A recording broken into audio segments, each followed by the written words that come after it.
बहुत सारे लोग यहाँ पर कमेंट सेक्शन में कमेंट कर रहे हैं कि आप इनको बुलाइए, उनको बुलाइए, जैसे कि for example Alakh Pandey sir को बुलाइए। अगर आप चाहते हैं कि वो यहाँ पर आए तो आप उनकी वीडियोस पे जाकर के कमेंट करिए, क्योंकि हमारे पास में उनकी कॉन्टैक्ट डिटेल्स नहीं है। अलक पांडे सर से मिलने का मेरा भी बड़ा मन है, क्योंकि स्टूडेंट्स इतनी ज्यादा उनकी रिस्पेक्ट करते हैं। तो अगर वो या वैसे कोई भी आप किसी को भी चाहते हैं कि वो यहाँ पर आए, तो आप जा करके उनके YouTube चैनल पे या उनके सोशल मीडिया अकाउंट्स पे आप कमेंट करिए। उनको बोलिए कि हमको ईमेल करें meet@sandeepmaheshwari.com पे। वो जैसे हमको ईमेल करेंगे, हमारी टीम उनको कांटेक्ट करेगी और वो यहां पर आएंगे। आज हमारे पास में गेस्ट आए हुए हैं, पीछे भी वो बैक स्टेज में है। वो काफी पॉपुलर मोटिवेशनल स्पीकर हैं। उनके 6 मिलियन से ज्यादा सब्सक्राइबर्स हैं यूट्यूब पर। आई एम श्योर आपने उनकी वीडियो कहीं ना कहीं जरूर देखी होगी। Let's give an energetic and warm welcome to the one and only Himesh Madan.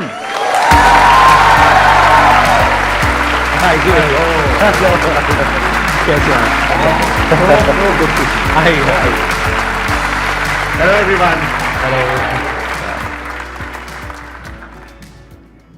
मैं पहले बिलीव कर लूं, this is happening in real, right? 100%। एक चीज मैं हमेशा कहनी चाहता था कि जब भी आपसे मिलूंगा, क्योंकि कहीं ना कहीं पता था एक दिन जरूर मिलूंगा, पता नहीं था सीधा स्टेज पे ही मिलूंगा। सो आई ऑलवेज फील, एंड मैंने एक वीडियो में ये बोला भी था कि बहुत बार ना ये कहा जाता है कि देश का यूथ जो है वो डिस्ट्रैक्टेड है, या यूथ को सिर्फ एंटरटेनमेंट चाहिए, या सिर्फ वल्गर या कंटेंट देखना है, गाली देखनी है। और जब भी ऐसी कोई स्टेटमेंट कहीं डिस्कस होती है तो मैं एक ही नाम लेता हूं कि अगर आप जाके देखोगे संदीप महेश्वरी जी का चैनल, तो 2,30,00,000 लोगों ने वहां सब्सक्राइब दबाया है। वीडियो तो मच मोर लोग देखते हैं, जो बताता है कि अगर कोई शिद्दत से सेल्फलेस होकर सिखाने वाला हो तो हमारे देश का यूथ सीखना चाहता है, राइट? एग्जैक्टली। एंड दूसरी बात जो मैं हमेशा आपसे कहना चाहता था वो ये है कि ये तो एक काउंटेड नंबर है ना, जो हम सब्सक्राइबर्स का नंबर या व्यूज का नंबर देखते हैं, ये काउंटेड है। लेकिन एक चीज जो कभी काउंट नहीं की जा सकती कि वो वीडियो कहां कहां जा रही है, कौन कौन देख रहे हैं, कितने लोग व्हाट्सएप फेसबुक पे देख रहे हैं, उसका तो एनालिटिक्स भी नहीं है हमारे पास।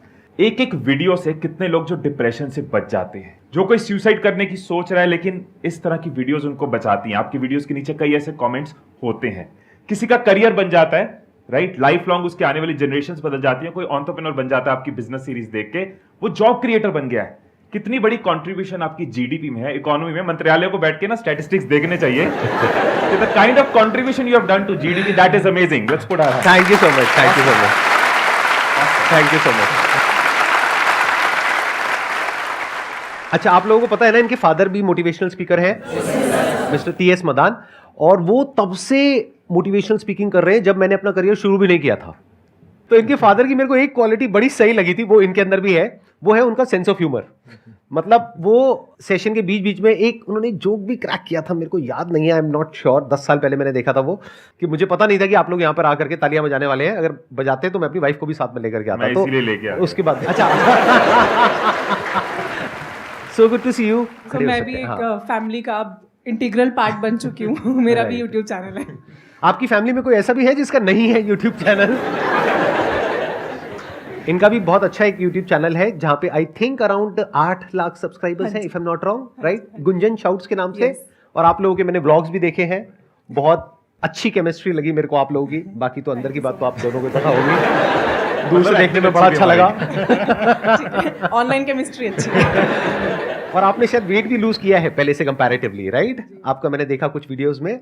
तो ये वेट लॉस से रिलेटेड आई थिंक आप टिप्स देते हैं, एक्सरसाइज और वो सब, fitness, health, holistic health. Fitness, health, holistic health, अगर वो सब आपको चाहिए तो आप इनके चैनल पे जा सकते हैं।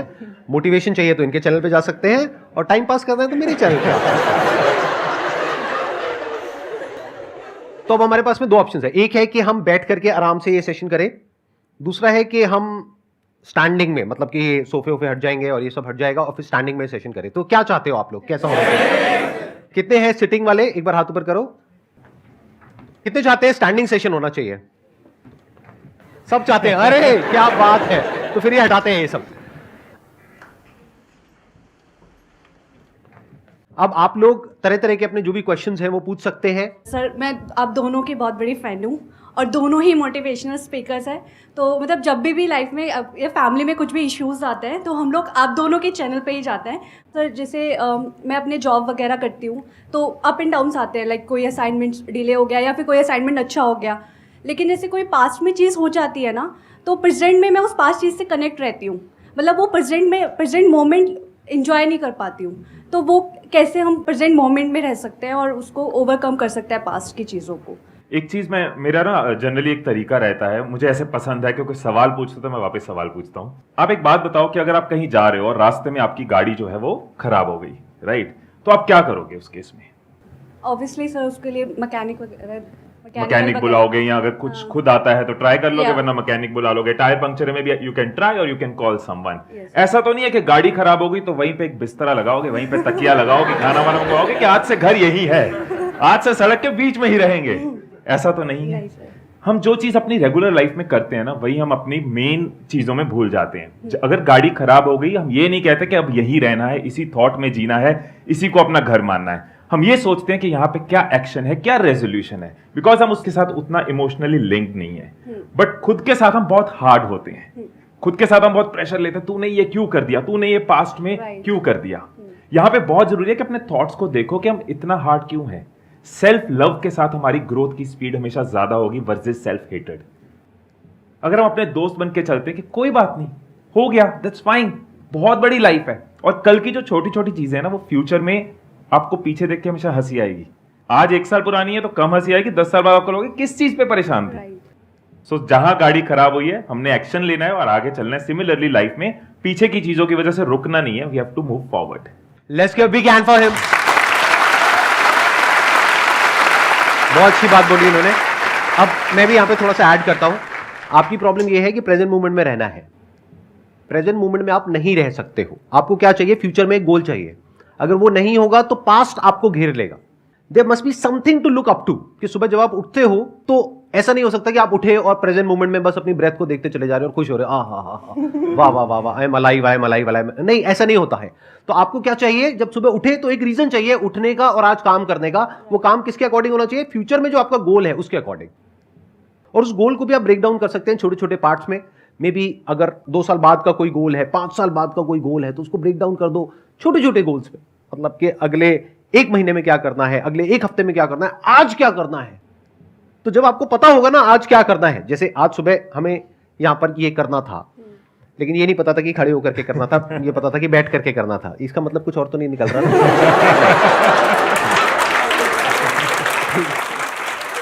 तो जो भी करना था उसके लिए हमको पता था, तो सुबह अपने आप ही नींद खुली और हम यहां पर आ गए। अगर सोचो कुछ नहीं करना होता तो वही, हाँ ठीक है, आराम से उठेंगे, ये वो व्हाटएवर। तो there must always be something to look up to, कि आपकी लाइफ में कोई ना कोई बर्निंग डिजायर, कोई ना कोई गोल, कोई ना कोई ड्रीम, कोई ना कोई विजन, कुछ ना कुछ होना चाहिए। तभी इस मूवमेंट में आप अच्छे से जी सकते हो। अगर कुछ नहीं है तो जिंदगी थकी हुई हो जाएगी। पास्ट आपको घेर लेगा। प्रेजेंट में भी बहुत प्रॉब्लम्स है, पास्ट में भी बहुत प्रॉब्लम्स थी, फ्यूचर में पता नहीं क्या क्या हो सकता है। तो फ्यूचर से रिलेटेड एंजाइटी आ जाएगी, पास्ट से रिलेटेड स्ट्रेस आ जाएगा, और प्रेजेंट तो हमको घेरने के लिए बैठा ही है चारों तरफ से। तो आप चारों तरफ से फंस जाओगे। तो इससे निकलने का क्या तरीका है? फ्यूचर पे, अपने गोल पे अपना ध्यान दो कि जो हो गया, अब आगे देखते हैं क्या करना है।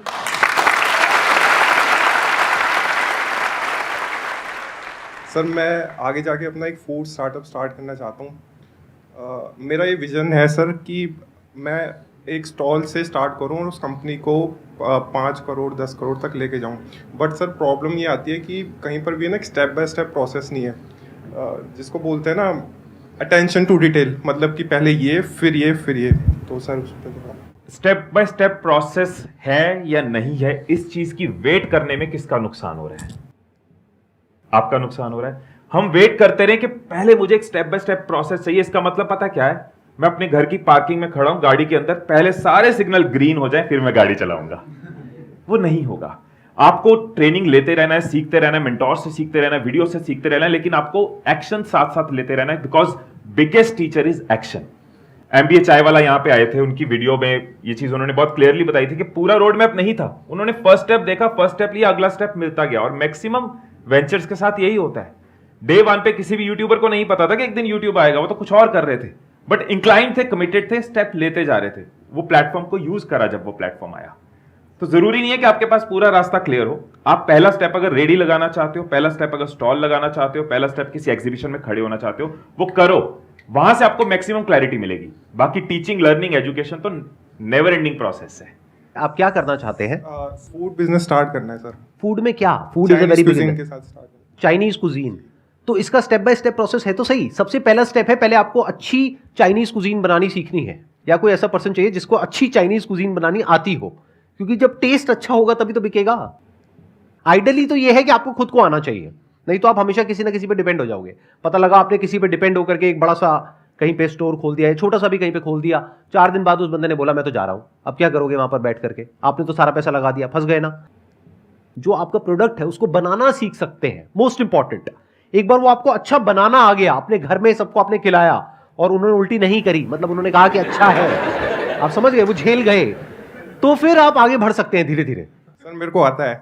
क्या आपको बहुत अच्छा बनाना आता है या मीडियोकर या एवरेज? सर मैं असिस्टेंट हायर करूंगा, क्योंकि अगर मैं खुद किचन में चला गया तो मैं बिजनेस को ऑटोमेट नहीं कर पाऊंगा। देखो अब आप बहुत दूर की बातें सोच रहे हो और इतने बड़े बड़े भारी भारी वर्ड्स आपने सीख लिए हैं।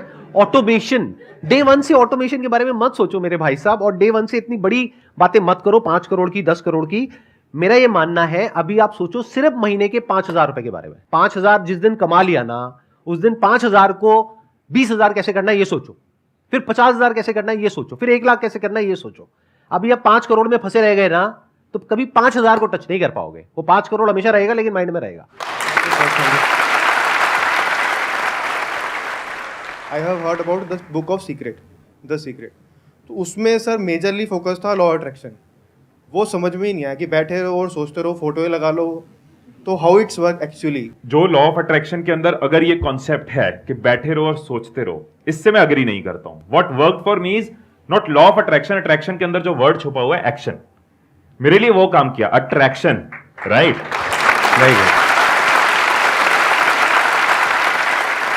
अगर हम कॉन्सेप्चुअली देखें, अगर आप किसी चीज के बारे में हर रोज शिद्दत के साथ सोच रहे हो, उसके बारे में बिलीफ रख रहे हो, उसके कॉम्प्लीमेंटिंग एक्शन ले रहे हो, गिव अप नहीं कर रहे, अपने आप को हमेशा थ्रू आउट पॉजिटिव रखते हो, अपना वो बिलीफ पॉजिटिव है, आपको वो बिलीफ है कि मैं करूंगा, और उसके लिए आप सीख रहे हो, लर्न कर रहे हो, एक्शन ले रहे हो, कंसिस्टेंट हो, कमिटेड हो, उसके बाद आपको रिजल्ट मिलते हैं।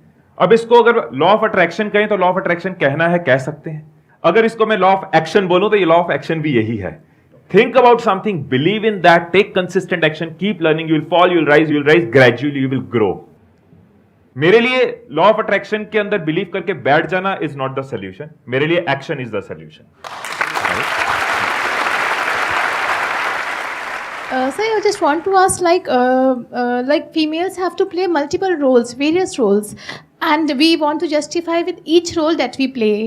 So sometimes it happens that we are playing a role of a working woman, and our mind is like at our kid, or when we are with our kid, like on a family holiday. Sometimes some like office calls is coming, and our mind is at our office.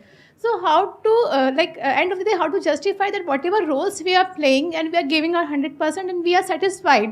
पहली चीज, मतलब मुझे लगता है कि justify करने की जरूरत किसी भी फीमेल या किसी भी ह्यूमन को नहीं होनी चाहिए। हैविंग सेड दैट, फैक्ट है जो आप कह रहे हो, आयरनी बोलूंगा मैं उसको, कि फीमेल्स को स्पेशली एशिया में ये चीज और ज्यादा है कि बहुत ज्यादा जस्टिफाई करना पड़ता है। इस तरह का कल्चर, इस तरह की चीजें बना दी गई हैं। बट अगर किसी ने बना दी हैं, अगर चली चलाई आ रही हैं, या ऐसे कुछ स्टीरियोटाइप्स अगर बन गए हैं, तो डज नॉट मीन कि हमें हमेशा जस्टिफाई करते रहना है।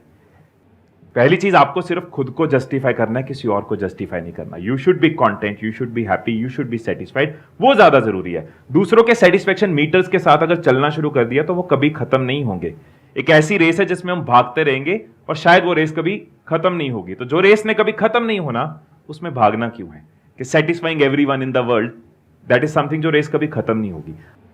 आपका जो क्वेश्चन है उसका आंसर ये ज्यादा अच्छे से दे पाएंगी अगर आपको कोई दिक्कत ना हो यहाँ पर स्टेज पे आने में। तो एक बार माइक दीजिए इनको, बिकॉज शायद हम लोग नहीं समझ सकते कि आप किस स्टैंड पॉइंट से क्या पूछ रहे हैं, वो ये ज्यादा अच्छे से आपको बता पाएंगे। प्लीज आइए, आप यहाँ पे आइए।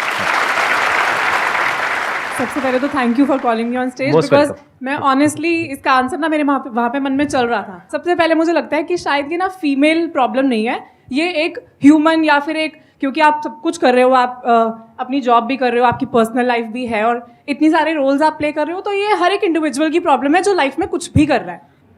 मुझे लगता है कि लिव इन द मोमेंट। आप जहाँ पर हो, जब अपने बच्चों के साथ हो तो आप सिर्फ उस पर फोकस करो, उनको 100% टाइम दो, और जब आप अपनी जॉब में हो उसको 100% टाइम दो। एट द सेम टाइम जब आप वेकेशन पे हो, इन्जॉय कर रहे हो, हमारा वहाँ पे पर्पस है रेजुविनेट करना खुद को, तो आप इन्जॉय करो।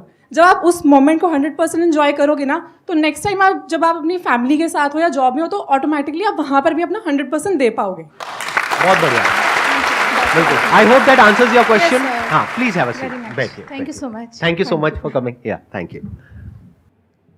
So it's a privilege to be here. Thank you so much for inviting all of us, and we all are खच्चर्स for you. अरे नहीं नहीं नहीं, मजाक करता हूँ, सबसे बड़ा खच्चर तो मैं हूँ। नहीं, वो sir. बोलते नहीं है बचपन में जो बोलता है वही होता है। तो मैं अगर सबको बोलता हूँ तो मैं ही खच्चर हूँ। हाँ, नहीं सर, हम सब खच्चर। अरे नहीं नहीं, चलो आप इतना कह रहे हो तो ठीक है। सर 2012 से मेरी शुरुआत हुई आपके हमारे कोचिंग इंस्टीट्यूट में आपका वीडियो दिखाया जाता था। उसके बाद से सर मेरे को मतलब चैनलाइज करना थॉट्स को वो आने लगा। एंड आज मेरा क्वेश्चन ये है कि सर मैं एक टॉपिक है कैपेबिलिटी, उस पर बात करना चाहता हूँ कि हम लोग कैपेबल कैसे बने। अगर हम कैपेबिलिटी की बात करें तो मेरे लिए जो बहुत काम किया वो मैं जरूर अपने एक्सपीरियंस से शेयर कर सकता हूँ। फॉर एग्जाम्पल पब्लिक स्पीकिंग की कैपेबिलिटी बिल्ड करनी है, या फिर कोई डर है जिसको खत्म करना है। जनरली कैपेबिलिटी बिल्ड करने के पीछे कोई ना कोई फियर है जिसको हमें ओवरकम करना है। तो एक मेथड मैंने पढ़ा था बहुत साल पहले, और अपनी लाइफ में मैंने कई फियर्स को खत्म करने के लिए यूज किया है। वो मेथड बहुत सारे साइकोलॉजिस्ट यूज करते हैं। That is called exposure treatment. जिस चीज के साथ हम खुद को एक्सपोज करते जाते हैं, एक्सपोज करने पे क्या मिलेगा? एक्सपोज से सिमिलर चीज एक्सपीरियंस मिलेगा। Experience comes from exposures. जितना हम एक्सपोज करते जाएंगे उतना हमारा एक्सपीरियंस ऐड होता जाता है, हमारी कैपेबिलिटी बिल्ड होती जाती है, फियर खत्म होता जाता है। फॉर एग्जाम्पल मैं स्टेज पे कॉन्फिडेंटली बोल सकता हूं, मुझे ऑडियंस का फियर नहीं है, लेकिन जिन चीजों में मैं एक्सपोज नहीं हूं उनका तो पूरा फियर है। कोई भी इंसान ऐसा तो नहीं हो सकता किसी चीज का फियर नहीं है। अब मुझे बोलो पैराशूट लेके लैंडिंग करनी है तो मैं भी ये कहूंगा लैंड करा दे भाई, लैंड करा दे, राइट? क्योंकि मुझे एक्सपीरियंस नहीं है। लेकिन जो पैराग्लाइडिंग करता है, जो रोज करता है, जिसने थोड़े थोड़े से शुरुआत करी और आज बड़ी बड़ी ग्लाइड्स कर लेता है, उसको उस चीज का डर नहीं है क्योंकि उसने उसको खुद के साथ वहां एक्सपोज किया है। तो हम जनरली कहते हैं ये हमारी कंफर्ट जोन है, यहां पहुंचना है। मुझे लगता है इसकी जगह कंफर्ट जोन को एक्सपैंड करें, वो चीज ऑटोमेटिकली हो जाएगी। और एक्सपैंड करने के लिए छोटे छोटे एक्सपोजर्स चाहिए। It's like you want to learn swimming, what would you do? आप ऐसा तो है नहीं घर में बैठ के सारा करिकुलम पढ़ लोगे। पहले दिन आपको पानी के सिर्फ पास रखा जाएगा अगर आपको वाटर फोबिया है, अगले दिन बोला जाएगा पानी में सिर्फ टांगे डालो, अगले दिन और बॉडी डालो, अगले दिन शैलो साइड रो, ग्रेजुअली डीप साइड जाओ, फिर स्विमिंग स्टार्ट होगी। It's little little exposure. So जिस भी चीज में आप कैपेबिलिटी बिल्ड करना चाहते हो, what is the first little small exposure जो आप अपने आप को दे सकते हो? कैपेबिलिटी की एक तो कोई डेफिनेशन नहीं है कि जब आप कह रहे हो कोई इंसान कैपेबल है तो मतलब क्या? जैसे कोई क्रिकेट खेलना अभी शुरू हुआ है वो भी कैपेबल है, और जो वर्ल्ड का बेस्ट क्रिकेटर है वो भी कैपेबल है। तो इसके 4 स्टेप्स हैं। पहला है नॉलेज, फिर है स्किल, फिर है एक्सपीरियंस, फिर है लर्निंग। अगर आपको इन्फिनिट तक जाना है तो तब ये चौथे स्टेप तक जाना है। लोग इन 3 में अटक के रह जाते हैं। वो क्या है? नॉलेज, स्किल और एक्सपीरियंस।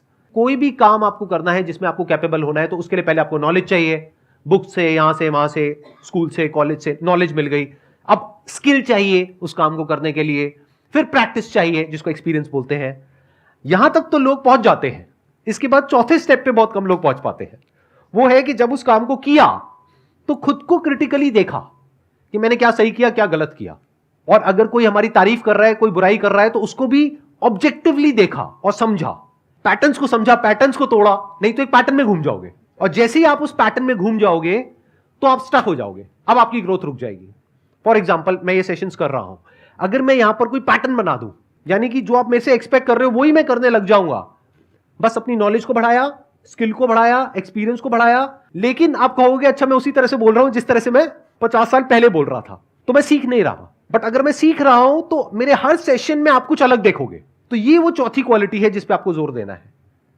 पैटर्न्स को ब्रेक करना है। पैटर्न्स को ब्रेक करने के लिए सीखना पड़ेगा, देखना पड़ेगा, ऑब्जर्व करना पड़ेगा, पूरी तरह से समझना पड़ेगा कि एग्जैक्टली क्या हो रहा है, बाहर क्या हो रहा है, अंदर क्या हो रहा है। कि बाहर अगर ऑडियंस है जिससे मैं इंटरेक्ट कर रहा हूं तो ऑडियंस का क्या रिएक्शन है, कि अगर मैं कुछ बोल रहा हूं तो आप लोगों का क्या रिएक्शन है। अगर आप अभी हिल रहे हो तो इसका मतलब अभी तक मैंने आपकी अटेंशन को पूरी तरह से ग्रैब नहीं किया है। लेकिन अगर आप स्टिल हो गए हो हो गए ना? तो ग्रैब कर लिया है, समझ गए बीच में कब पॉजेस देने हैं, कब तेज बोलना है, कब धीरे बोलना है, बहुत सारी चीजें होती है इसमें। तो इसको कहां तक इंप्रूव मैं कर सकता हूं, अपनी जो स्पीकिंग एबिलिटीज है उसकी कोई लिमिट नहीं है। तो वो मैं अब कैसे कर सकता हूं? हो सकता है किसी बुक में मुझे जवाब ना मिले, यानी नॉलेज में उसका आंसर नहीं है। स्किल किससे सीखूं? एक्सपीरियंस, एक्सपीरियंस से क्या होता है? एक्सपीरियंस से तो एक पैटर्न बन जाता है। जैसे आपको अपने घर से ऑफिस जाने का एक्सपीरियंस है एक रास्ते से, तो अगर आप कुछ और भी सोचते रहोगे तो वहां पहुंच जाओगे। तो एक्सपीरियंस से क्या होता है? तो अब मुझे क्या करना पड़ेगा? देखना पड़ेगा कि कहां पे क्या पैटर्न्स बन रहे हैं, उसको ब्रेक करना पड़ेगा। देखना पड़ेगा अच्छा इसको नेक्स्ट लेवल पे कैसे लेकर के जाऊं, क्या अलग करूं। अलग करने में रिस्क होता है, तो रिस्क लेना पड़ेगा। Because the moment you try something different, तो लोग उल्टा बोलने लग जाते हैं। जब मैंने सीरीज शुरू करी थी तो वहां पे आप जाकर के देखो, बहुत लोगों ने कमेंट किया था, अरे क्या कर रहे हैं। मुझे पता है कि मैं क्या कर रहा हूं, उनको नहीं पता है। अगर पहले से मैंने क्वेश्चंस प्लान कर लिए और पहले से हम लोग मिल गए और यहां पर आकर के कुछ कर रहे हैं, तो उसमें ज्यादा मजा आएगा या अभी मजा आ रहा है? अभी मजा आ रहा है, यस और नो? क्यों आ पा रहा है वो मजा? क्योंकि ना मुझे पता है कि यहां पर क्या होने वाला है, ना इनको पता है अगले मोमेंट में क्या होने वाला है, ना आपको पता है, कुछ भी हो सकता है। ये जो थ्रिल है ये एक तरह की राइड है। तो I am creating an experience like no other on this planet.